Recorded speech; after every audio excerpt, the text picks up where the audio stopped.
Much for agreeing to chat with us today for this week's episode of our Community Showcase series. My name is Quinn, and I'm a second-year IR student at U of T, and I'm the communications exec on the IR Society. So today I'm just going to ask you a few questions on behalf of the IR community. So to start off with, could you tell us a little bit about yourself and your work, particularly your current position at the UNDP in Bangkok? Sure. Hi, Quinn. Thank you. Thank you for this. So my name is Farrah Rao-Hansen, and I'm currently stationed in Bangkok. I work with UNDP, and I have been working with the Livelihoods, Social Economic Recovery. And that job basically entails, well, in the beginning, it was all about job creation and human mobility. So people that have been displaced, vulnerable people, and under vulnerable, we're talking about children, women, older people. So that was what my job was in the beginning. And then COVID happened. And so it was a lot. Now it's a lot about job creation. It's about how do you revive an economy.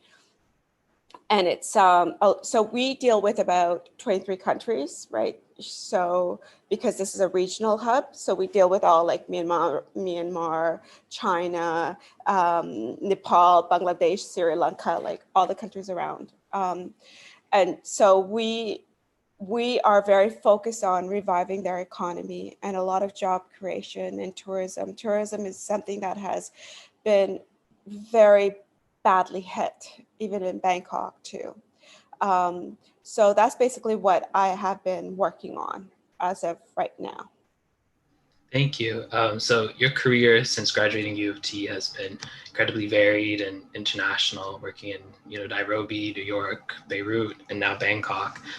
Could you speak to us a bit about navigating an international career and making those difficult career choices? Sure. So I was working at, I don't know if you remember, well, there's TD Bank, right? So I used to work at TD Bank, and I was also at university. And then we moved to Kenya, Nairobi. And I was also flying into Djibouti and Somalia. I worked with a lot of various agencies at that time. My husband also he's basically acting director for the global procurement. So he deals not just with the region, but he deals like the whole world, basically. That's what his job is.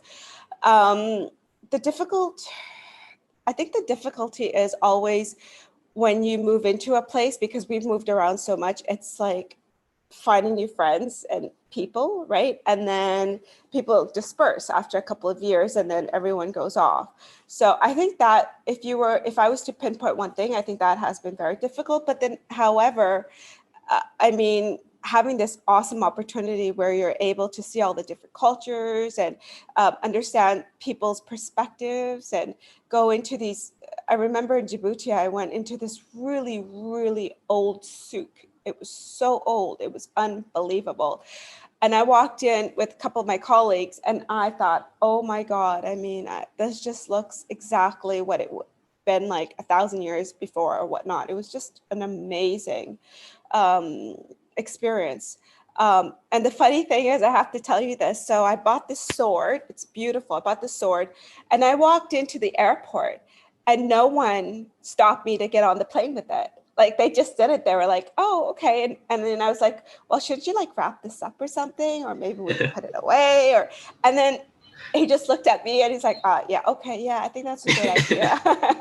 So funny. So yeah, so it's great experience. It's just been a lovely, wonderful, wonderful experience, all these different cultures. And I think that you get a wider scope of realizing that we're just, we're one humanity, we're one people, regardless of your color, your religion, your background, we're all one. We're all one. We have the same problems. We have the same issues, right? We have the same concerns. Some are just sitting they are in unfortunate situations, and some are living in countries that are able to provide them that social network that they need. but that is one thing I must say to you has been difficult, is the moving. It's just sometimes moving, but it just takes 6 months or whatnot, and then you're kind of in the whole system, and you're up and going, and it's been great. Really interesting. Thank you. So what advice would you have for IR students at U of T who, are interested in a career in development or in humanitarian work, particularly at the UN, but aren't sure how to get a foot in the door? What skills and experiences did you find most valuable in your career? Okay, so that's a very good question. I think it's really, really important that you finish your graduate studies. So you have to have a university degree. But I also would strongly advise to have a master's too, because now they look at it, even for an internship, I believe you need a master's. And so it's very focused on that. You need your master's in order to work up into the system. The other thing I would advise is to try to apply for an internship.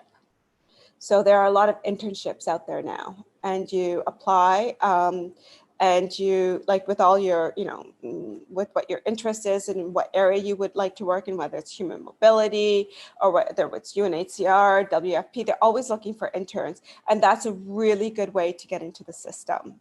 But I would strongly, again, advise to do, a postgrad, not just an undergrad. A postgrad is just, it's crucial.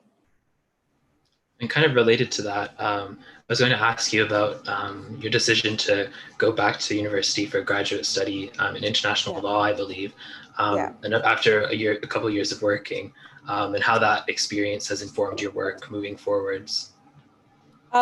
So I was working in the field, right? Like when you're in the field and you're working in Somalia and you're working in Djibouti and you're working in Kenya and you're working in Lebanon and you're working in the field, and I knew, and I had the field experience, but then I needed the, I guess, the context, right? Like the human rights, the laws, the literature, if I'm going to present a case, is how do I present it?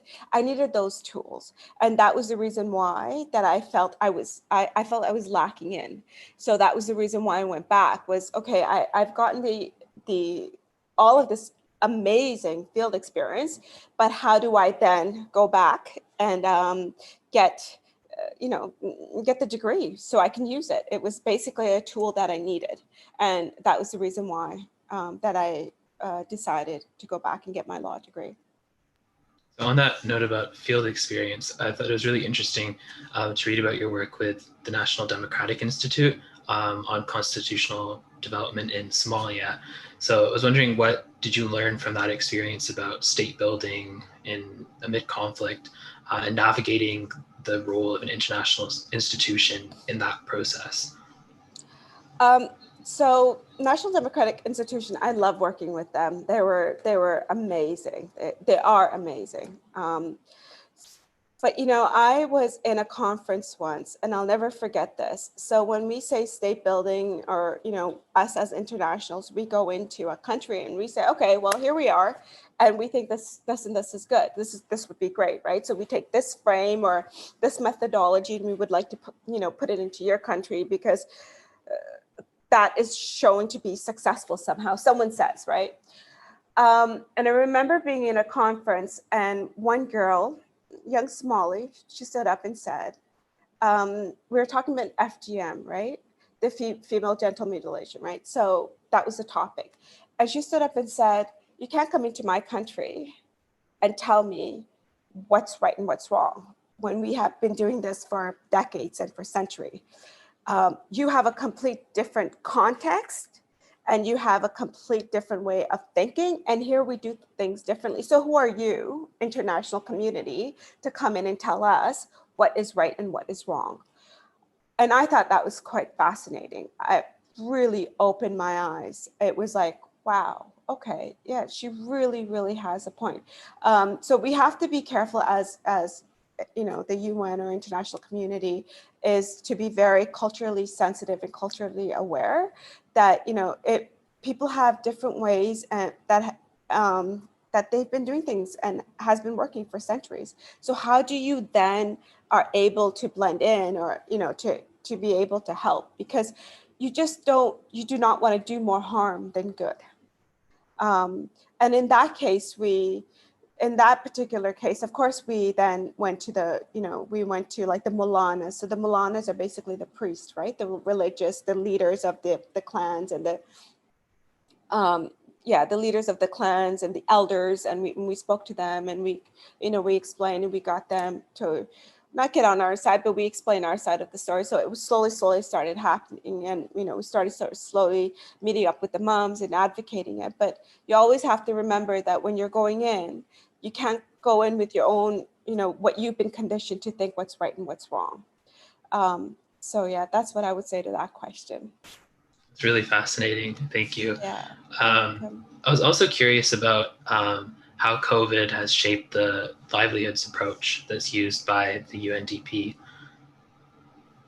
Okay, so it is now, when COVID happened, we were completely in crisis mode, right? So countries were reaching out and going, what do we do? How do we do this? And we were helping them try to just navigate that space. I remember the 3 months, it started, in March, April, May, 3 months. We were working day in and day out, like 12 hours. It was just crazy. And the way that things have changed now is where it's from crisis to recovery. So, okay, we've had the crisis, we know that COVID's there. How do we then change it to recovery?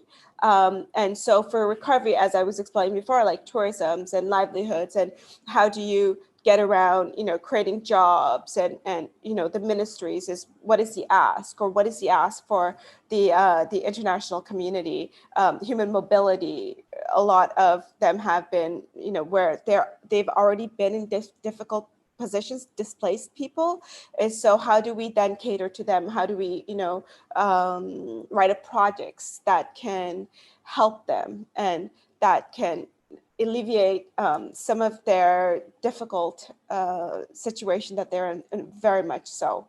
So livelihoods, that's how UNDP has kind of not changed. We were always working on that, but we're so now more also focused on the COVID. We didn't have that before. I mean, honestly, we just did it. And now it just seems like it's just much more urgent. Like people are like, come on, you guys, help us. We need, how do we go and get this tourism, what project can you help us with? What are your ideas? So that has been, that's been fascinating, actually, but it's been very quick pace. Where in the beginning it was just like, okay, well, what about this project? What about this project? We can look at this, we can look at that. Now I think everything is very time sensitive. That's what I would definitely say to that. Yeah. So for our last question, we've been asking everyone, given that we're on lockdown, about like, what have you been watching or reading these days? Okay, so what have I watching and reading? Oh, if you had the time. Yeah, I was going to say that, because sometimes when you're like really like reading all the time, you really don't want to read. So you're like, whatever. Yeah. But I live in a compound where it's, all of the embassy people and the UN, not a lot, but some UN people, because my children go to school here. So we decided to live in this compound. And when COVID happened, we were not able to get out at all, right? We were completely locked in, like completely in March.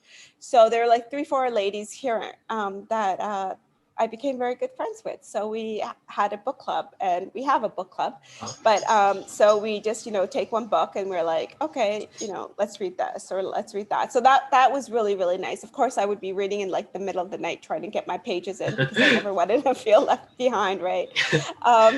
There's this other biography that I've been wanting to look into, Van Gogh's What Really Happened. So that's what I've been like recently. I just started reading that. So that's one book that I'm hopefully I will be able to get into and finish. I'll tell you how that goes. Yeah. And for watching, it's just, I just try to watch something that's easy, that's that's just nice. And if it's on Netflix, I'll watch like 1 episode or 2 episodes of it.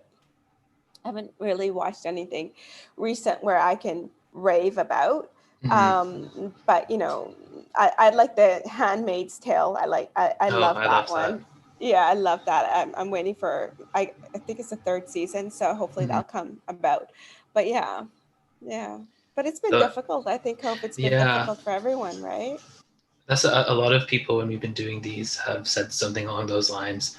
I've had some Murdoch mysteries and Dan Brown Exactly. novels and that type of thing. Exactly. Yes. Yeah. So that's all the questions that I have for you today.